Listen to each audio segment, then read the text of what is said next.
Welcome दोस्तों। आज हम horror action movie well Helsing की एक्सप्लेनेशन करेंगे जिसे IMDb पर 6.1 आउट ऑफ 10 की रेटिंग मिली है। Without any delay let's start the intro.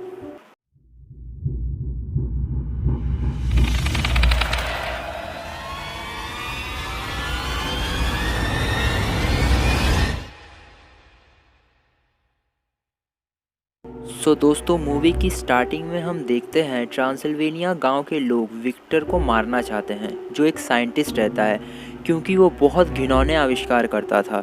दूसरी तरफ विक्टर फ्रैंकेस्टाइन को जिंदा कर देता है, जो मरे हुए इंसानों से बना होता है। लेकिन गांव वाले वहां पहुंच जाते हैं, जिसके कारण वो भागने लगता है। वो अपने साथ फ्रैंकेस्टाइन को ले जाने की बात करता है, जिस पर ड्रैकुला उसे मना कर देता है और उसे मार देता है। तभी फ्रैंकेस्टाइन उठ जाता है और वो ड्रैकुला पर हमला कर देता है। वो विक्टर को अपने साथ लाइट हाउस में लेकर जाता है, लेकिन गांव वाले उसे देख लेते हैं एंड लाइट हाउस को आग लगा देते हैं। ये सब देखकर ड्रैकुला और उसकी पत्नियां बहुत दुखी हो जाते हैं। देन मूवी आगे बढ़ती है और हम वेन हेल्सिंग को देखते हैं, जो एक मॉन्स्टर हंटर होता है। वो शहर में घूम रहे एक मॉन्स्टर को पकड़ने जाता है, जो शहर के लोगों को मार रहा होता है। वो उस मॉन्स्टर को अपने साथ चलने को कहता है, लेकिन वो नहीं मानता और उन दोनों के बीच लड़ाई शुरू हो जाती है। वेन लड़ाई में उस मॉन्स्टर का हाथ काट देता है और लड़ते हुए वो मॉन्स्टर टावर से नीचे गिर जाता है।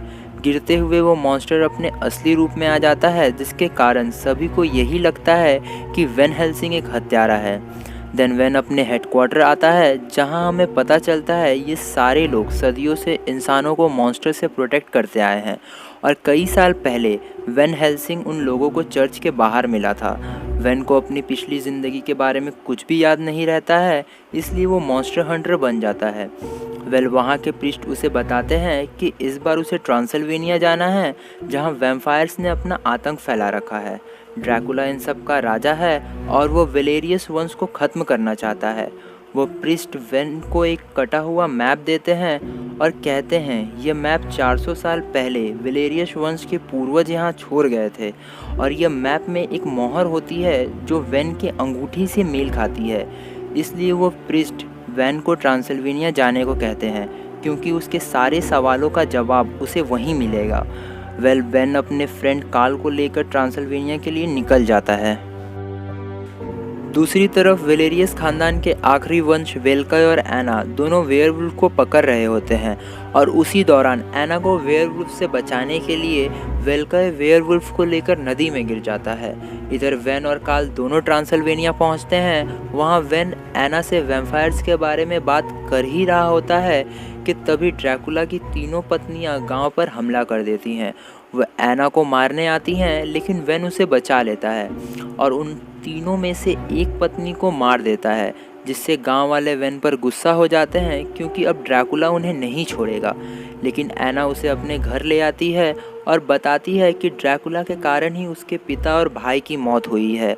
वो यह भी बताती है कि उसके पिता घंटों इस तस्वीर को देखा करते थे और ड्रैकुला को मारने की तरीके ढूंढा करते थे, और अब वो इंतज़ार नहीं कर सकती और ड्रैकुला को मारने के लिए जा ही रही होती है कि तभी वेन उसे बेहोश कर देता है। वहीं दूसरी तरफ ड्रैकुला अपनी पत्नी की मौत पर बहुत दुखी होता है एंड वो गांव वालों को मारने की बात करता है और जिसने उसे मारा है उसे ढूंढने की बात करता है। इस तरफ एना को होश आ जाता है और वो वेन को ढूंढने लगती है। ढूंढते हुए वे अपने पिता के कमरे में पहुंचती है, जहां एक वेयरवुल्फ उस पर हमला कर देता है। लेकिन वो वेयरवुल्फ अपने असली रूप में आता है और वो वेयरवुल्फ और कोई नहीं बल्कि एना का भाई वेल्के रहता है।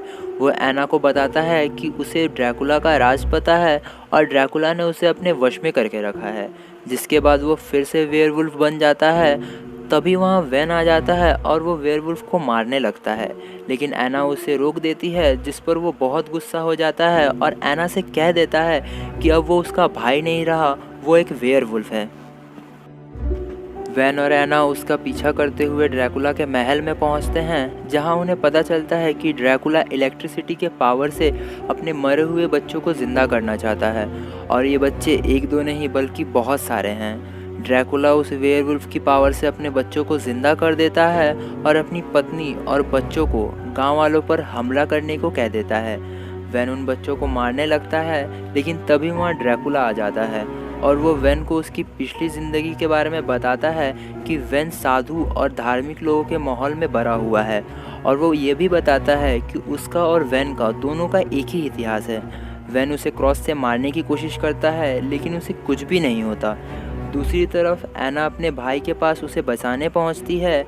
वहां वह सारे मशीनों को तबाह कर देती है, लेकिन मशीन तबाह होते ही उसका भाई उसी पे हमला कर देता है। मशीन तबाह होते ही ड्रैकुला के सारे बच्चे भी मर जाते हैं। तभी वेन एना के पास पहुंचता है और उसे लेकर वहां से भागने लगता है, लेकिन तभी वेयरवुल्फ उन पे हमला कर देता है। वो दोनों किसी तरह बच जाते हैं, लेकिन वेयरवुल्फ नीचे नदी में गिर जाता है। दूसरी तरफ काल को महल में एक गुप्त तस्वीर मिलता है जिसमें लिखा होता है कि जिस इंसान का दिल साफ होता है वो वेयरवुल्फ के हमले से वेयरवुल्फ बन जाएगा और खून का प्यासा हो जाएगा। उधर वेन और एना दोनों ही उस लाइट हाउस के पास पहुंचते हैं जिसमें गांव वालों ने आग लगा दिया था। वो दोनों बात कर ही रहे होते हैं कि तभी वो दोनों ज़मीन के नीचे गिर जाते हैं, जहां उन्हें फ्रैंकेनस्टाइन मिलता है। वेन फ्रैंकेनस्टाइन को हरा देता है, लेकिन वो उससे कहता है कि वो उसे मार दे, नहीं तो ड्रैकुला के सारे बच्चे ज़िंदा हो जाएंगे और वो सभी लोगों को मार देंगे। एना उसे मारने लगती है, लेकिन वेन उसे रोक देता है। वेन एना से कहता है कि वह उसे रोम ले जाएगा जिससे वो बच जाएगा। वो फ्रैंकेनस्टाइन को लेकर रोम के लिए निकल जाता है, लेकिन रास्ते में ड्रैकुला की पत्नी उस पर हमला कर देती है। वेन किसी तरह उससे बच जाता है, लेकिन गाड़ी का पिछला हिस्सा ब्रिज से नीचे गिर जाता है। वेरिश्का उसे बचाने के लिए जाती है, लेकिन वहाँ पर कोई भी नहीं होता और गाड़ी में रखा पवित्र जल वेरिश्का को लग जाता है, जिसके कारण वो मर जाती है। इधर हम देखते हैं एना, काल और फ्रैंकेनस्टाइन दोनों दूसरी गाड़ी में होते हैं। वेन भी उस गाड़ी में पहुंचता है, लेकिन तभी वो वेयरवुल्फ सभी पे हमला कर देता है। काल फ्रैंकेनस्टाइन की मदद से सभी को बचा लेता है, लेकिन वो वेयरवुल्फ फिर से हमला कर देता है। लेकिन इस बार वेन उस वेयरवुल्फ को मार देता है, लेकिन वो वेयरवुल्फ मरने से पहले वेन को ज़ख्मी कर देता है। तभी वहाँ ड्रैकुला की पत्नी आ जाती है और वो एना को बेहोश कर देती है। वो एना को अपने साथ लेकर चली जाती है। वेन सभी को लेकर शहर पहुंचता है, लेकिन तभी वहां ड्रैकुला की पत्नी आ जाती है और वो वेन से एक सौदा करती है कि एना के बदले उसे फ्रैंकेनस्टाइन चाहिए, जिस पर वेन मान जाता है, लेकिन फ्रैंकेनस्टाइन उसे मना कर देता है, जिस पर वो फ्रैंकेनस्टाइन को बेहोश कर देता है और उसे कब्रिस्तान में छिपा देता है। लेकिन यहाँ ड्रैकुला का नौकर आ जाता है और वो फ्रैंकेनस्टाइन को लेकर अपने साथ चला जाता है। वेन काल को लेकर ड्रैकुला के पास पहुंचता है, तभी ड्रैकुला का नौकर फ्रैंकेनस्टाइन को लेकर महल में पहुंच जाता है।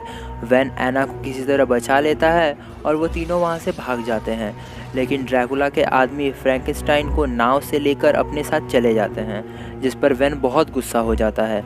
वे सभी ड्रैकुला के महल पहुँचता है, लेकिन ड्रैकुला वहाँ नहीं रहता है और वह सारी मशीनों को अपने साथ लेकर चला जाता है। काल उन सभी को एना के महल में लेकर आता है और बताता है कि ड्रैकुला ने शैतान से समझौता किया था, जिसके बाद वो एक आदमखोर बन गया था। वो बताता है कि ड्रैकुला एक बर्फीली दीवार में कैद किया गया था और हो सकता है कि वो उस बर्फीली दीवार के उस पार हो। वेन ट्रांसिल्वेनिया के उस चित्र को देखता है जिसे एना के पिता घंटों देखा करते थे, और उसे याद आता है कि उसके पास चित्र का एक हिस्सा है।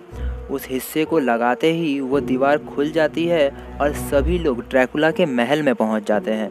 वे सभी ड्रैकुला के महल के अंदर जाते हैं और उन्हें वहां उसका नौकर मिलता है। वो उसे पकड़ लेते हैं और तभी उन्हें फ्रैंकेनस्टाइन मिलता है। वो उसे बताता है कि वेयरवुल्फ का इलाज ड्रैकुला के पास है और वो उसे उस इलाज को ढूंढने को कहता है। वेन नौकर से कहता है कि वो उसे मार देगा अगर उसने इलाज नहीं बताया तो, जिस पर वो मान जाता है और एना और काल के साथ चला जाता है। वेन फ्रैंकेनस्टाइन को बचाने उसके पास पहुंचता है, लेकिन ड्रैकुला फ्रैंकेनस्टाइन की मदद से अपने सारे बच्चों को जिंदा कर देता है। इधर वो नौकर एना और काल को वेयरवुल्फ के इलाज के पास ले जाता है, लेकिन धोखे से वो उन दोनों को वहीं पे कैद कर देता है। तभी वहाँ ड्रैकुला की पत्नी आ जाती है और वो एना पर हमला कर देती है, लेकिन एना वेयरवुल्फ का इलाज काल को दे देती है और काल वहाँ से भाग जाता है। दूसरी तरफ वेन फ्रैंकेनस्टाइन को आज़ाद कर देता है, लेकिन ड्रैकुला वहाँ आ जाता है और वो फ्रैंकेनस्टाइन पर हमला कर देता है। काल वेन के पास इलाज लेकर आता है, लेकिन वह नौकर उस पर हमला करने लगता है। तभी फ्रैंकेनस्टाइन वहां आ जाता है और वह उस नौकर को मार देता है। फ्रैंकेनस्टाइन रोप पर लटका हुआ होता है। तभी रोप टूट जाने की वजह से वो एना के पास पहुंच जाता है और ड्रैकुला की पत्नी पर हमला कर देता है। एना मौका देखकर वहां से भाग जाती है, लेकिन उसकी पत्नी वापस आ जाती है और एना को मारने ही वाली होती है कि तभी काल उसे पवित्र खंजर देता है, जिससे वह उसे मार देती है। दूसरी तरफ रात के 12 बज जाते हैं, जिसके कारण वेन वेयरवुल्फ बन जाता है और ड्रैकुला को मारने लगता है। दोनों के बीच बहुत लड़ाई होती है, जिसमें ड्रैकुला बताता है कि 400 साल पहले वेन ने ही ड्रैकुला को मारा था और उसकी उंगली काटकर उसकी अंगूठी ले ली थी। लेकिन लड़ाई में वेन ड्रैकुला को मार देता है, क्योंकि वेयरवुल्फ में ही सिर्फ इतनी ताकत होती है कि वो ड्रैकुला को मार सके। लेकिन वेयरवुल्फ बन जाने पर वेन को कुछ भी याद नहीं रहता है। तभी वहाँ एना वेयरवुल्फ का इलाज लेकर आती है, लेकिन वेयरवुल्फ उसे मार देता है। लेकिन एना तब तक वेयरवुल्फ को दवाई दे चुकी होती है।